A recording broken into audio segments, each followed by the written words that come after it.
Well, hello and welcome again to our reading of Mark's Gospel, and we're up to chapter 11.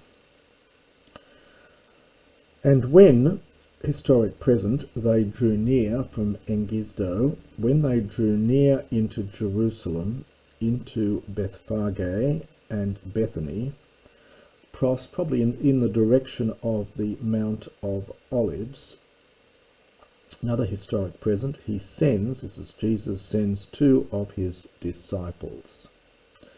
Another historic present, and he says to them, Hupagete, this is imperative, so go into the village, depart, hupago is to depart, so off you go into the village, the one opposite you.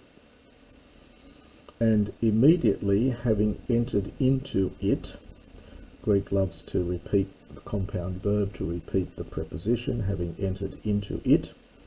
Heuresete, this is the future from heurisco, you will find a polon. Typically a vague word. It's generally in classical Greek, it refers to the foal of a horse, but it's fairly vague.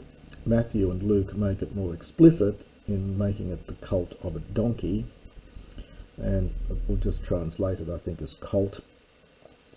Dedemenon, this is from deo, I bind, perfect passive participle here, so tethered, tied up. So you will find a colt tethered or tied up, on which nobody, not yet, so double negatives in Greek, which nobody ever yet, of men ekathesen has sat on. So perhaps has ridden, we might say, since it's an animal. Aorist imperative, release it, and ferete, and bring it. Kai ean, and if someone, ape might say to you, tip poiete tuta, why are you doing this? Epate, aorist imperative, it's a strong aorist verb, but they're using a weak aorist imperative, as we've seen so often in Mark. The master has crayon need autu of it. And immediately, this is an odd little phrase here, it's literally, and immediately he sends it back thus. So I think the sense is, and you'll see there's variant readings here with this again, some of the variant readings use a future form, he will send it back immediately. So it's something like, and you have to translate it as though it were a future, and he will send it back again here immediately, well, when he's finished with it. So it's an odd, the Greek is odd here, and as I say, variant readings, people have tried to make sense of it, but the sense is that he will send it back. And apaelthen, and they departed, they went off, and Huron, aorist from heurisco, they found a colt tethered, tied up to a door outside in the Aphodu. Now this is a street really, as opposed to a main road, I think. It's the section around the road, so it's probably a little side street or something. And they released it. They loosed it. And certain of those standing there, this is that hesteka, the perfect of histemi is means I stand. It's perfect in form, present in meaning, and here we get the genitive participle of that. Hestekos, kriakos, kotos. So certain of those standing there were saying to them, what are you doing, releasing the colt? And they said to them, just as Jesus said. So they said to them exactly what Jesus had said to them. Kai aphaken autus from aphiemi, and they let them go. They released them, they let them go. Historic present, they bring the colt to Jesus, and epibalusin, they cast on it, so the epi is taking the dative here, their garments, and he sits on it. This is Jesus, of course. Lots of changes of subject here. We've got, this is the, presumably the apostles, and then it changes to Jesus, and then it changes to Poloi, which is very vague again. Mark likes this constant change of subject. We see that a fair bit in Mark. It's not typical Greek, in fact. It generally likes to maintain the same main subject and then use participles for other persons to be mentioned. Anyway, and many estrosan, this is from stronumi, to strew, so to throw down. They threw down their garments onto the road. So this is the aorist from stronumi. So it's almost, many of them did that, but others, literally, kopsantes, this is aorist participle from kopto, to cut. Having cut stibas, leafy branches. Now, of course, traditionally these are palm branches, and I didn't look up the other Gospels do here, but it's a typical vague Mark. He just uses leafy branches. Having cut leafy branches from the fields, understand estrosan, ten hodon, they strew them on the way. Kai hoi proagontes, and some going ahead and some following were crying out, Hosanna.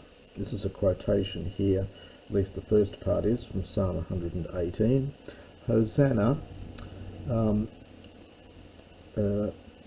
having been blessed, so blessed, but it's from eulogio, it's a passive participle here, isn't it? So having a perfect passive participle, so the one coming in the name of the Lord is blessed. So blessed is the one coming in the name of the Lord. Blessed is the coming kingdom of our father David. Hosanna in the highest places. And he entered into Jerusalem, into the temple, and looking around Panta at all things, already the hour being late, genitive absolute here, already the hour being late, he went into Bethany with the 12. And on the following day, genitive absolute, they having come out from Bethany, epinesen, this is from penao, is the verb, and it's an alpha contract, but it's one of those situations where the alpha doesn't lengthen even though it's an aorist. There are other examples of this, like Calio and Telio, the epsilon doesn't lengthen, and in penao you expect that to lengthen to an eta in the aorist, but it doesn't. So having come out from there, he was hungry. So it's, when they came out on the following day from Bethany, he was hungry. This is Jesus here. And having seen Sukain, a fig tree, apomacrothen, we've seen that idiom before, from afar. So he saw a fig tree from afar, ekusan participle, feminine participle agreeing with Sukain, having leaves. So he came. So having seen the fig tree from afar, having leaves, he came. If he might find, he will find, it's actually future here from Heurisco, if perchance, is the arity, if perchance he will find anything on it.